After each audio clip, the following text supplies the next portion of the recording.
the B-fams out there. We have an episode that today is going to be really good. Let's face it, sometimes we try to make date nights happen, but we just don't always have that support. Yeah, that's true. But no babysitter, no problem. problem. We got you covered. So we're going to talk more on that. We have 6 ways that we can eliminate that and make it work for you. So stay tuned. So today we are talking no babysitter, no problem. And really that's just a blanket statement because we tend to have a hard time making date nights happen.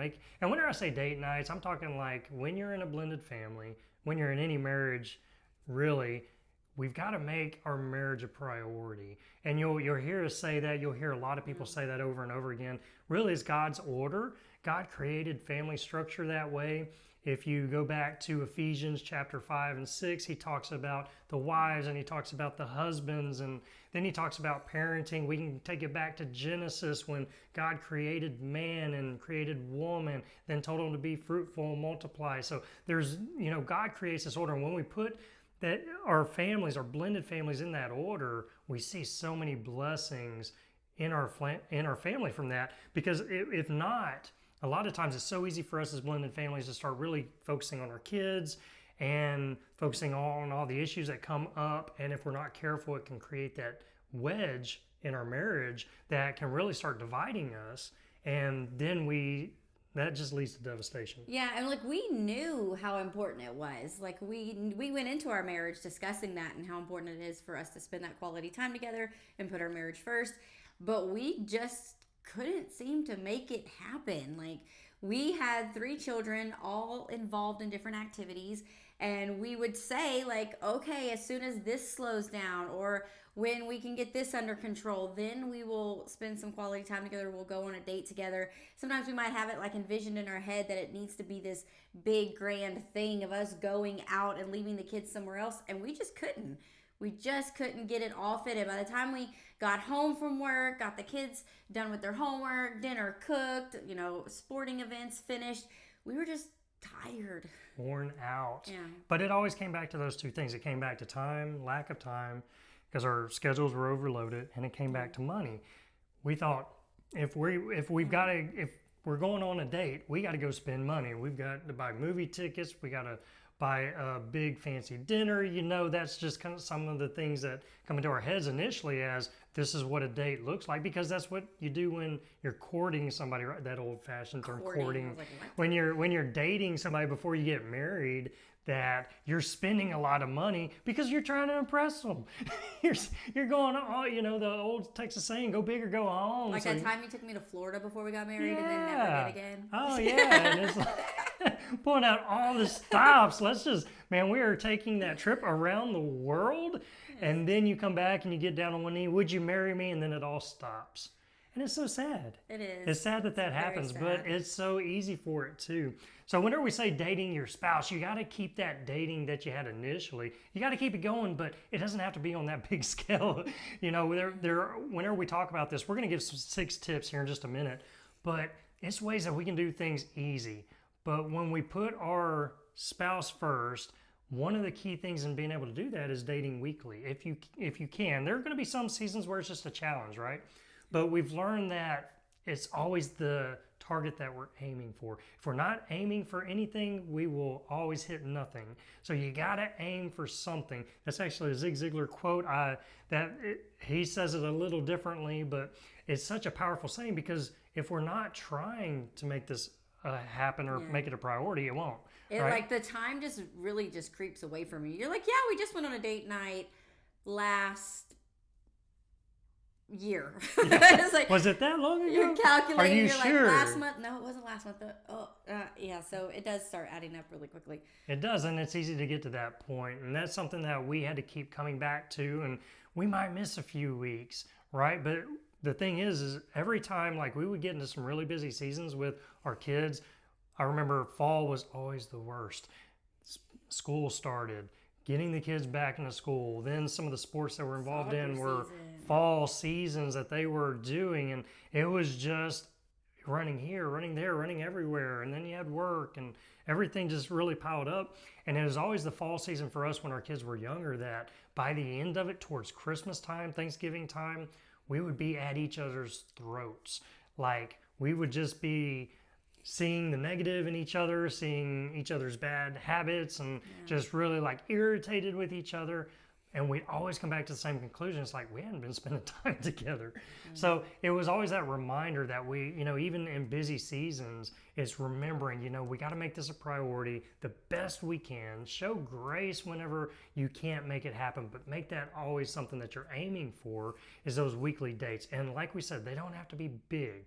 They can be super small. They can be going and getting an ice cream. They can be going and sitting on your back porch and talking about anything except for work and your kids. We tried doing that one time, and that was really hard. We approached it saying, all right, we're going to sit here. We were outside. I remember laying down on our chairs and saying, okay, we can't talk work. We can't talk kids. Go. And we sat in silence for quite a while. And it left nothing. It left nothing to talk about. That was actually the thing, like a pivotal moment for us. Yeah. When we decided we need to start finding some things that are for us that we do together. And here we are. Yeah, so that was a big challenge. That was an eye-opener. So that's easy in a marriage for it to come to that. And the challenge is if we start dating each other, which is kind of a cool thing. You get to date each other. That means you get to hang out and have fun together. That's the whole reason you're married, right? So it's bringing it back to that, making that a priority. Because when you're dating each other regularly, your marriage is stronger, which makes your family stronger and makes your parenting stronger. So it's just your kids reap the benefits, you reap the benefits, so much more joy in your life. It's a great thing. So that's just one thing. But it always came back to that one excuse that we have 3 kids. It's hard. Yeah. I mean, you hear like money is an issue and time is an issue, but one of those other big issues, we were talking to the average daters a couple weeks ago, and they were mentioning that that's one of the number one things that people say when they say why they can't date their spouse is because they have no sitter. And so there's all different dynamics that make up the reason you don't have. Like for us, we had 3 kids and we are a blended family, so asking our parents to take on extra kids, it's not just one now it's taking on 3, is a lot to ask. Or maybe your family members watch your kids during the day while you're at work, so asking them, I know I had a good friend that was her problem that they couldn't date, is because her mom watched her kids all day long while she was at work, and that she didn't want to then go and ask her to watch another few hours so her and her husband could go out. Hey, Mom, while you're watching the kids, can you just maybe keep them the rest of the night? Overnight. And then that'd be really cool. The other parents, his parents, lived out of state.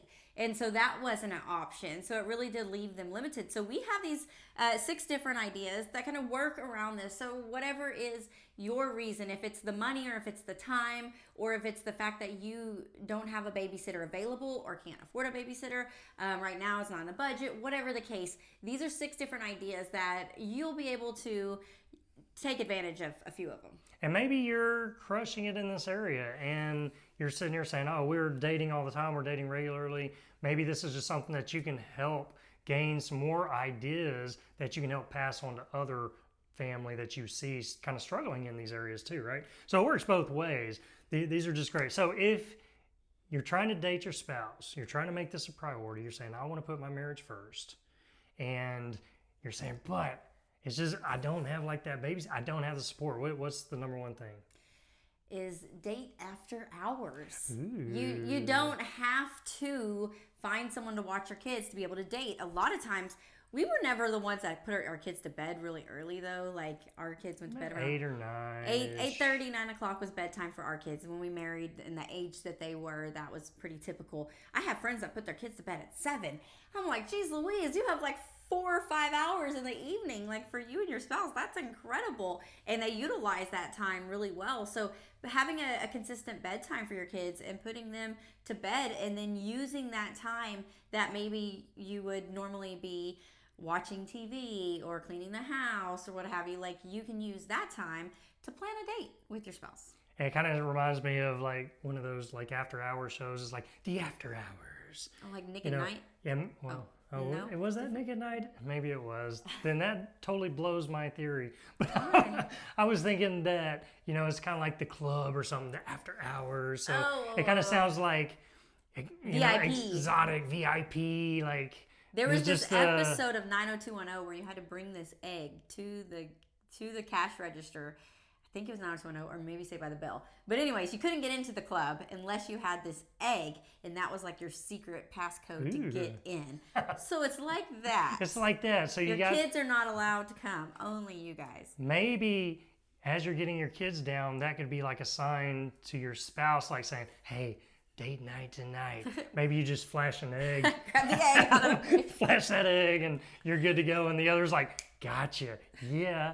Maybe That's you got a really weird signal. Maybe you got an egg in your pocket and you flash back and y'all have a dueling egg. I don't know. I've That'd heard be really that, weird. But I haven't seen it, but I saw this on one of the couples. I think it's on Blended Kingdom Family on their Instagram, and they had a pillow, and on the pillow it said on one side. Like, the flipping of the pillow. Yes, and it said like, "Let's get it on." I don't know what it said, but it's something about like tonight's the night or something. So.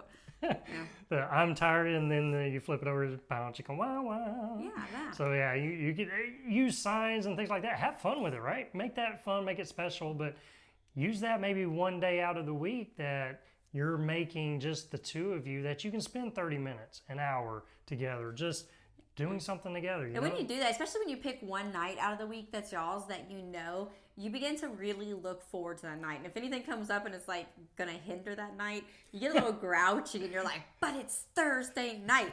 That's always hang out on Thursday night." So that's a really good one. Number one, dating after hours. Number two is trade-offs. Now I'm not saying face off like the old John Travolta movie, the face off. I'm talking trade-offs to where was it Nicolas Cage, John Travolta, yes, Nicolas it is Cage. a really Such good a great movie, but really good movie. But not that. You're not changing faces. This is trade-offs. So maybe you know a family or a couple that y'all can trade off.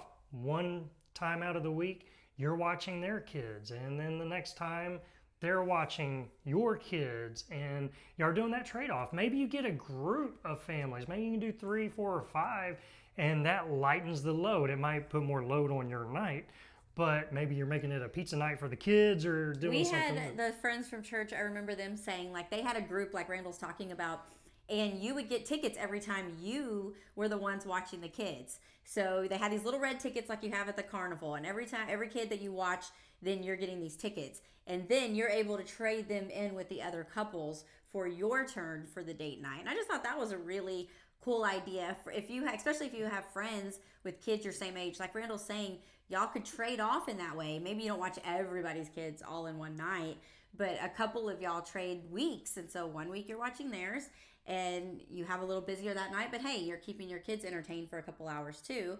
And then you just switch, and next week it's your time to have that free time to go do whatever you want to do without your kids. That's right. So there's all different kinds of ways you can make it fun. You can make it a game.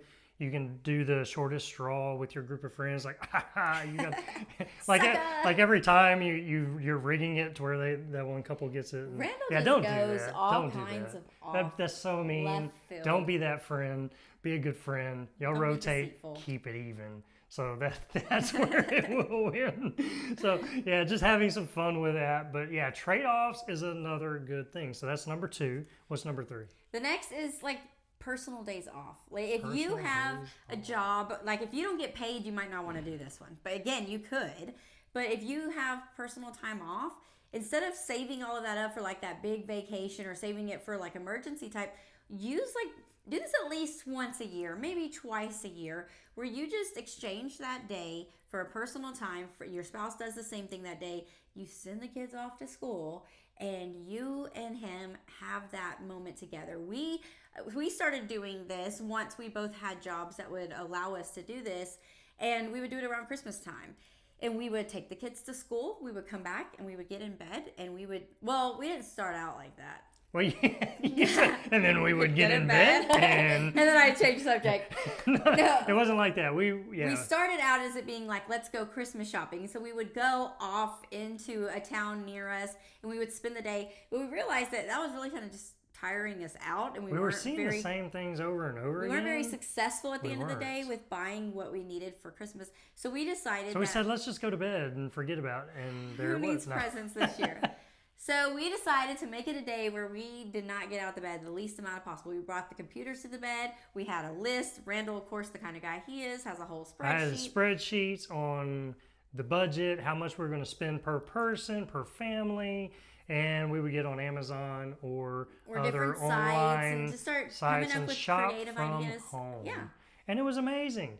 We didn't even have to leave the house, so that was really cool. And there might have been some bedroom stuff. Well, I mean, what? So that made a fun thing, but maybe you don't have a job that you had that paid personal leave and things like that. Mm-hmm. I didn't always have that, but maybe that's something that one time out of the year, even if you don't, you're saving up for it. And then that day, because then you can have the whole day off with your spouse because you're taking make it whenever the kids are going to school, right? Yeah. In the summer, if your kids are school age, right? Then you make that one of the things because now they're at school for a good portion of the day. You get to spend all day with your spouse, and that's just like a special thing that y'all can do to add to some of those dates. So personal days off, that's number 3. So number 4. Number 4 are small home dates. Small home dates. So what does that mean? That means don't always go big, right? These dates don't have to be, let me spend a lot of money where the Benjamin's at. It doesn't have to be like that, right? It can be it can be free, y'all. It can be maybe you are waiting until the kids go to bed and doing a little game night or something, just you and your spouse, or maybe all this is age dependent for your kids. Maybe you set your kids up watching a movie one night out of the week, or maybe that's just one of the things that you do, but they start watching a movie and you and your spouse go sit on the back porch and you enjoy your time together. Maybe you get your favorite tea or your favorite coffee or whatever, but you're making it a special time, just the two of you. Or maybe you're walking around the block together, or run into the ice cream shop, go get you some ice cream and come back. Little things. It doesn't have to always be big. It can be at home things that are done even whenever your kids are here. You spend your time with your kids, but then they're always going to be preoccupied. There's always some electronic device to keep them busy for at least 30 minutes, right? So we're those parents. So you can use those moments to create moments for you as well. So yeah, small home dates. So that's number 4. So we got dating after hours, trade-offs, personal days, small home dates. What's the next one? Hey, we'll be back momentarily. Check out this announcement. We are so excited to be able to give you our new free guide. You see, one of the hardest parts about being in a blended family are the relationships that struggle to connect or become strained by all the changes. You can't force someone to love someone else, but you can do little things to connect with them and show them that you care. That's why we created this 1-week guide that has quick solutions to build stronger connections with your family. It's a way that you can start small by focusing on one relationship at a time. And the good news is that you don't have to make big changes. It's the small steps that make the big impacts. We want you to have this free guide that has 7 ways to grow your relationships in just 7 days. So quit stressing over strengthening your family relationships. Start here by downloading this free guide, Enjoying Your Blended Family, 7 Ways in 7 Days to Connect. You'll be so glad you did. The link to get your free copy is in the show notes of this episode. Now back to the episode. The next is utilize the grandparents. Now, Grandparent Day, yes. This may be more convenient if your parents or your spouse's parents live locally, and like we were saying, using that time and just letting them have the kids for a night. Maybe they even want it for the weekend. Knowing how a lot of grandparents are, they want that time. So especially if the grandparents aren't the babysitters, while you're at work or whatever, and they're not having them all the time, they want that time with them. So letting them have that time and trusting them with the kids for a day, maybe even 2. But say your in-laws or your parents live in hours away or live in another state. I have heard so many people, and even Randall's parents used to do this when he was younger, is use the time like during the holidays when the kids are off from school, or during the summer when they're off. Like his mom and dad would go and drive them and leave them with his Mima. Both sides of my grandparents, and that was such a fun time. They'd do that during the summer. There were sometimes we'd stay there like 3 weeks, and it was for us. His mom and dad were doing it right, guys. But the cool thing is we enjoyed that as kids because that got us outside of our home.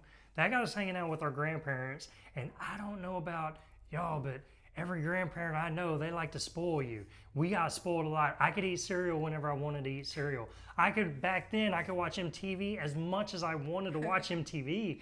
I could play video games. You're probably not selling it to the parents that are like, because I know some of you that are listening, it's like, I could not leave my child overnight. I had so many friends that refused to let their kids leave overnight. They couldn't fathom the idea.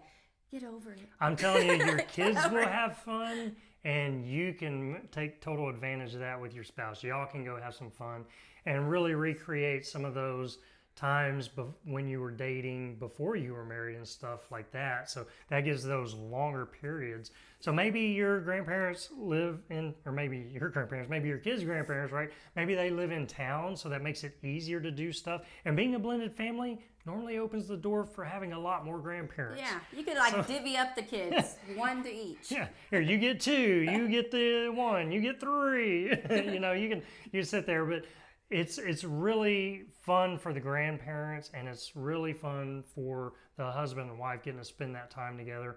And then if your grandparents live far away, this may not be an all the time option you can use, but use them on some of the bigger times, like during summers and maybe a long weekend or something like that. You can drive them or fly them or something. Maybe you're even driving them to your grandparents if it's a drivable thing. You drop them off, and then you hang in the town that your grandparents are in, get you a hotel room, and then go check out the sites. I've had friends that have done that as well. There's all different things that you can do using those as some of the bigger ones, right? That will cost a little more money on some occasions, but sometimes if they're in town local, it doesn't cost anything. You can hang them out and have an evening. Maybe y'all come back home and cook dinner together and just enjoy that time. So that's a really fun idea, and it's a win-win. Your kids are going to love it, the grandparents are going to love it, and you're going to love it. And then you get to, yeah.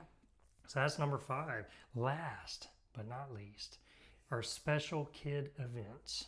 I love this one. Yeah, so this, like, your community may be hosting something, or like for us, we're pretty involved in the church, so we actually volunteered for a lot of these events, but you could take advantage and not volunteer for every single one, and actually let your kids go have, like we would do a mom's night out, or a kids night where you pay.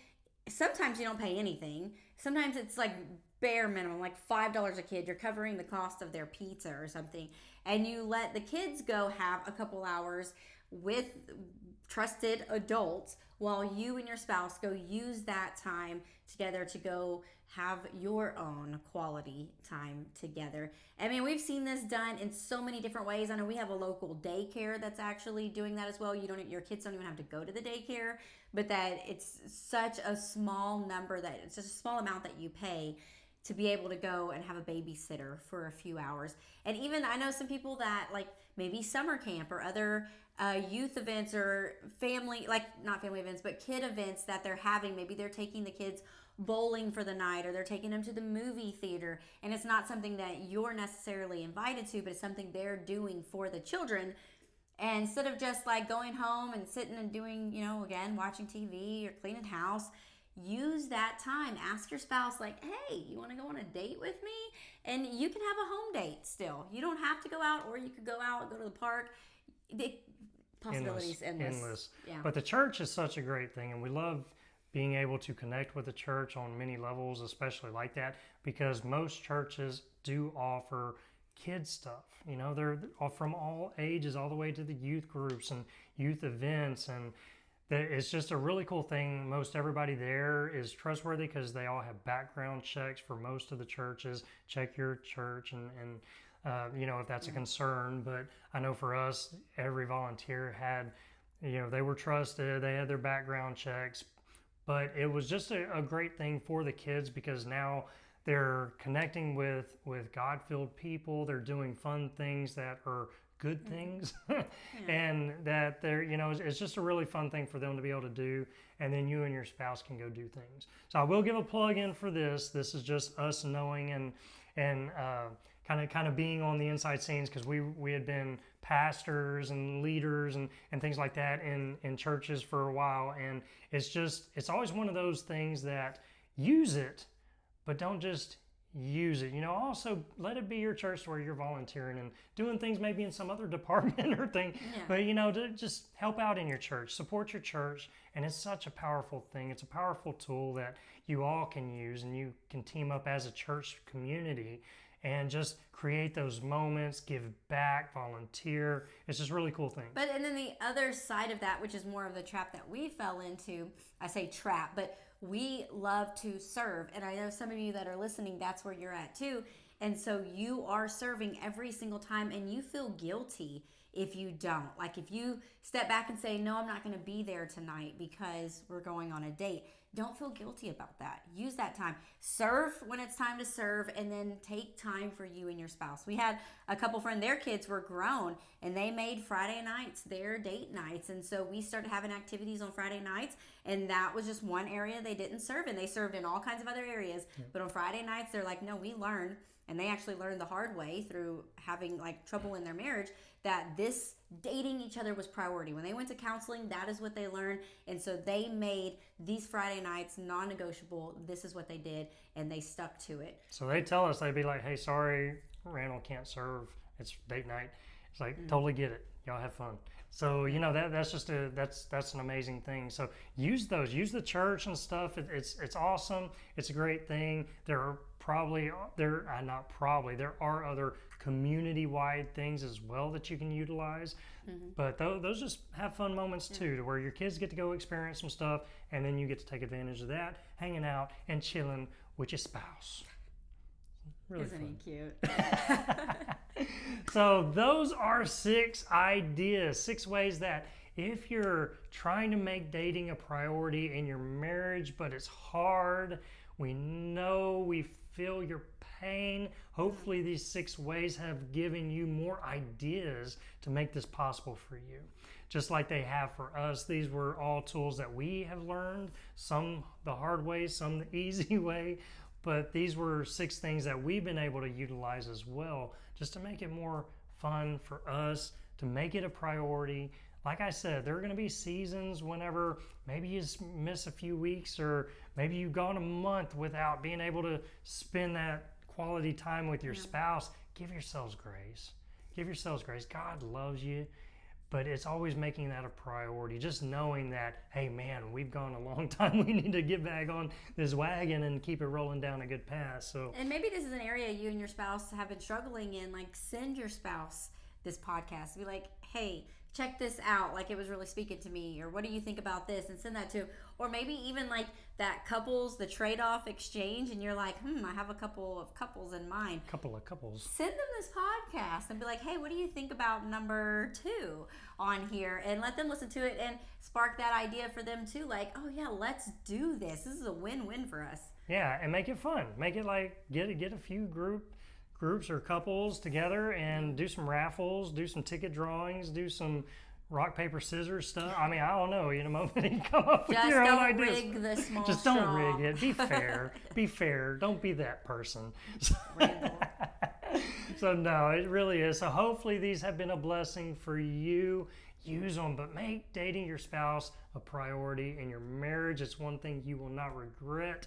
You get to spend time with the person you love, building and continuing to keep that relationship strong. Not only will your marriage benefit from it, but your kids will too. This is true. So good stuff. Love you guys. Go date your spouse. We'll see you on the next one. Bye.